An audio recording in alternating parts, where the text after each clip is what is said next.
في ظاهرة بقالها كذا سنة كده، والظاهرة دي مضايقاني قوي، والموضوع واقف في زوري بقالي فترة نفسي اتكلم فيه. بص يا صديقي، يعني انا نتكلم بقى ايه كلام رجالة كده، انا كده قاعدين على القهوة.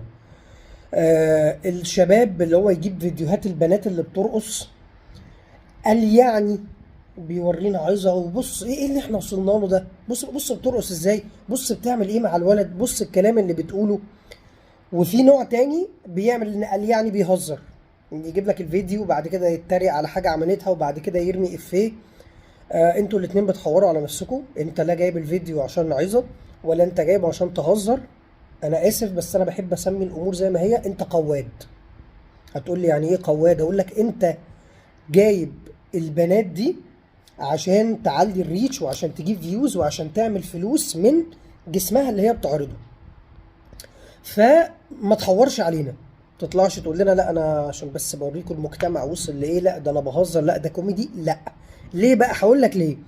لان انت لو بتجيب كعظة عشان تورينا المجتمع وصل لايه، انت ممكن تطلع تحكي لنا عادي، يعني ما في تقول لنا في بنات بترقص، ده في بنات بتعمل كذا، خدوا بالكم، مش لازم تجيب لنا الفيديو. طب الحاجة التانية، انت ما بتعملش بلور. يعني في ناس فعلا بتعمل كده، بيعملوا بلور وبيرفعوا الصوت وبيمسحوا اسم الاكونت وكل حاجه. هو بس بيبقى عايز يوريك عشان تشوف بعينك عشان تقتنع اللي احنا وصلنا له. لكن هو حاجب اي حاجه فيها حرمانيه، او حاجب اي حاجه تخلي الولد يخش يدور على البنت دي ويعمل لها فولو.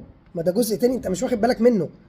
لما تطلعهم كده وتبقى سايب لنا التيك توك هاندل نيم بتاعهم اللي تحت ولا اسم الاكونت، طب ما الشباب هتخش تعمل فولو. تاني هعيد لك نفس الجمله، ما تحورش على نفسك. ما تقوليش لا ده انا جايبه عشان احذره فهو يقوم رايح عامل فولو، لا. انت جايب الفيديوهات عشان الناس تتفرج عليك. نفس الفكره الولاد اللي بتطلع لايفات مع بنات. يا جماعه انا شفت حاجات والله العظيم قله قيمه، تبقى البنت بتهزقه وهو لا لا دوسوا بس انا هبهدلها لكم لو انا اللي كسبت. ايه يا جماعه قله القيمه دي؟ انت قواد يا ابني والله. تاني انت طالع معاها لايف عشان انت هتتشاف على حسها. مهما عملت فيها بقى جامد وتقعد لي طول اللايف بقى بتتريق عليها، لا ده انا بهزقها، لا ده انا بطلعها مسرح، ما تحورش على نفسك.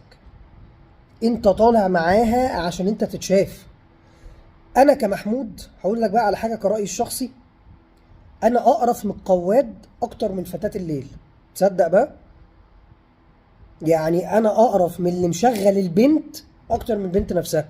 فانا بالنسبه لي انتوا الفئه دي انتوا احقر من اللي البنات بتعمله. لان انت مش بس بتتاجر، لا ده انت بتتاجر وبتكسب فلوس من وراه.